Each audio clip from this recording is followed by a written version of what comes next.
Warangal police commissionerate పరిధిలో యువతను మత్తు పదార్థాలకు బానిసలుగా మారకుండా వారి బంగారు భవిష్యత్తును కాపాడడంతో పాటు గంజాయి మరియు ఇతర మత్తు పదార్థాలను విక్రయాలకు పాల్పడే వారిని నియంత్రించి గంజాయి రహిత సమాజమే లక్ష్యంగా వరంగల్ కమిషనరేట్ పోలీసులు ప్రత్యేక దృష్టి పెట్టడం జరిగింది.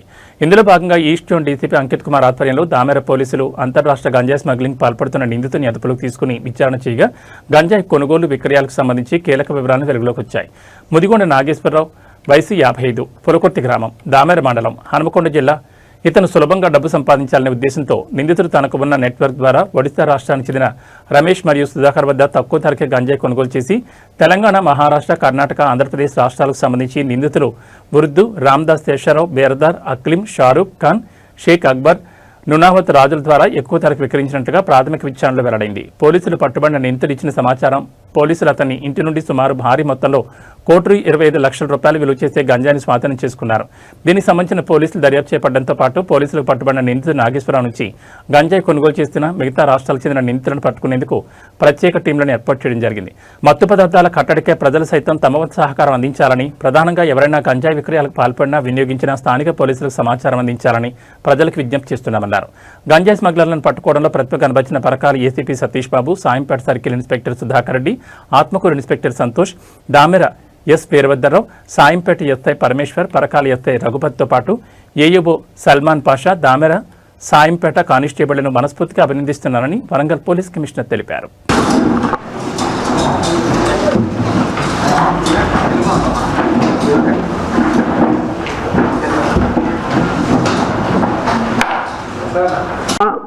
ఈ సెల్ఫ్ హెల్ప్ గ్రూప్స్ తర్వాత స్కూల్ మేనేజ్మెంట్స్ అందరితో కూడా నిన్న కూడా మాట్లాడడం జరిగింది.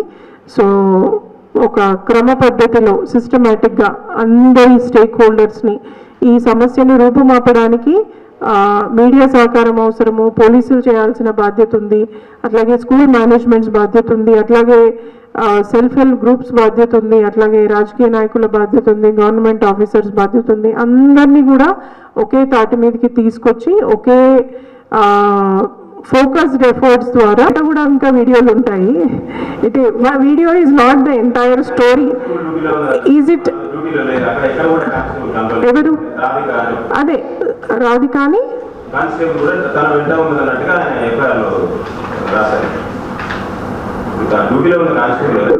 ఒక్కటి చెప్పదలుచుకున్నానండి, ఒక వీడియోని చూసి జరిగింది ఏంటి అనేది మనం చెప్పలేము. I hope you agree with me, right? So FIR తర్వాత డిపార్ట్మెంటల్ చర్యలు అనేది మా డిపార్ట్మెంట్ చూస్తుంది. బట్ ఒక్క వీడియో ద్వారా మనం మొత్తం జరిగిన స్టోరీని అయితే మనము అనర్చ్ చేయలేము. ఆ విషయం గమనిస్తే బాగుంటుంది. అండ్ ఇంకొకటి కూడా మీడియా అందరికీ కూడా విన్నపం, అది ఒక ఇద్దరు వ్యక్తుల మధ్యలో జరిగిన సంఘటన, ఇన్స్టిట్యూషన్స్ మధ్యలో జరిగింది కాదు. ఒక ఇద్దరు వ్యక్తుల మధ్యలో జరిగిన దురదృష్టకరమే. బికాజ్ యూనిఫామ్లో ఒకరు ఉండడము, ఇంకొకరు యూనిఫామ్లో లేకపోవడము అనేది డెఫినెట్లీ. కానీ అందులో ఎక్కడ కూడా ఒక పర్సనల్ ఇష్యూ లాగానే చూసారు. అది వాళ్ళు కూడా అలాగే చూసుకుంటూ.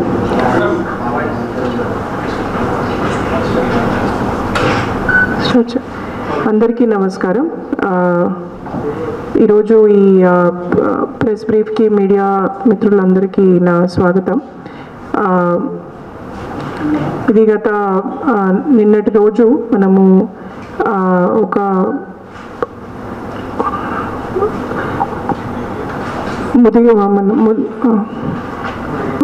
ఎక్కడెక్కడైతే సప్లయర్స్ ఉన్నారో వాళ్ళని కూడా ఐడెంటిఫై చేయడం గత కొద్ది రోజులుగా ఇంటెన్సిఫై చేయడం జరిగింది.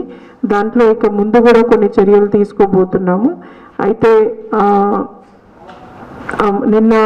నిన్నటి రోజు ఒక ఎస్ఐ దుమ్మగూడెం నుండి వచ్చిన ఇన్ఫర్మేషన్ ద్వారా ఒక వారెంట్ ఎగ్జిక్యూట్ చేయడానికి వెళ్ళినప్పుడు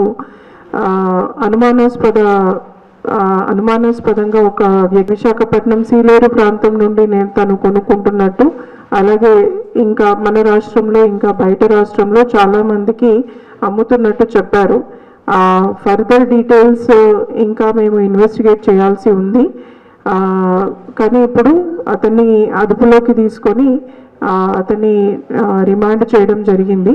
సో అతని దగ్గర నుండి మొత్తం 200 ఆత్మకూరు ఇన్స్పెక్టర్ సంతోష్, అట్లాగే దామర్ ఎస్ఐ వీరభద్రరావు, వీళ్ళందరి ఆధ్వర్యంలో మేము ఒక సపరేట్ టీం కూడా ఏర్పాటు చేయడం జరిగింది. ఇది చాలా పెద్ద మొత్తంలో సీజ్ చేస్తున్న కాంట్రాబ్యాండ్ కాబట్టి ఇది ఎక్కడి నుండి వచ్చింది, ఎవరు తెస్తున్నారు, ఎవరి ద్వారా కలెక్ట్ చేస్తున్నారు, ఏ రూట్లో వస్తుంది, అట్లాగే దీని సప్లై ఎక్కడ జరుగుతుంది అనేది చాలా డీప్గా అనాలిసిస్ చేయాల్సి ఉంటుంది ఇన్వెస్టిగేషన్. అందులో దానికి తగిన సమస్య తీవ్రతను పరిగణించే ఒక ఉదాహరణలాగా తెలుస్తుంది. సో ఇందులో ఇది ఈ రిమాండ్తో ఈ కేసు అయిపోదు. డెఫినెట్లీ ఇక ముందు కూడా ఇది ఎవరెవరు కొంటున్నారు, యాక్చువల్లీ దీని బెనిఫిట్ ఏం చేస్తున్నారు, ఇంత పెద్ద మొత్తంలో గంజాయి వాడి ఆ డబ్బుల్ని ఏం చేస్తున్నారా అనే యాంగిల్లో కూడా ఇన్వెస్టిగేషన్ జరపబోతున్నాము.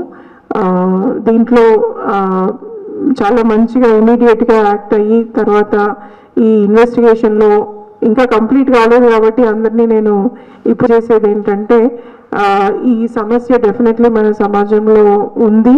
అది పోలీస్ డిపార్ట్మెంట్ తరఫున మేము కూడా అక్నాలెడ్జ్ చేస్తున్నాము. మన ఫ్యూచర్ జనరేషన్స్ని కాపాడుకోవడానికి, భవిష్యత్ తరాలు అభివృద్ధిలో మనం ఎలా అయితే అభివృద్ధి చెందామో అలాగే భవిష్యత్ తరాలకు కూడా ఒక సురక్షితమైన డ్రగ్ ఫ్రీ సొసైటీలోనే ఐడెంటిఫై చేయడము, డిఅడిక్షన్ ట్రీట్మెంట్ ఫెసిలిటీని కూడా ఎక్స్పాండ్ చేయడం జరిగింది ఈగల్ సహకారంతో. దాన్ని కూడా ఒక 4-5 రోజుల్లో దాన్ని కూడా మొదలు పెడతాం. అంతకుముందు 10 బెడ్సే ఉండేవి, ఇప్పుడు కొత్త అడిక్షన్ ట్రీట్మెంట్ ఫెసిలిటీ ద్వారా దాన్ని 30కి పెంచుతున్నాము. ఇవన్నీ చర్యలు కూడా అంటే అన్ని రకాలుగా కేసులు పెంచడంతో పాటు కౌన్సిలింగ్తో పాటు అవేర్నెస్ కూడా రేపటి నుండి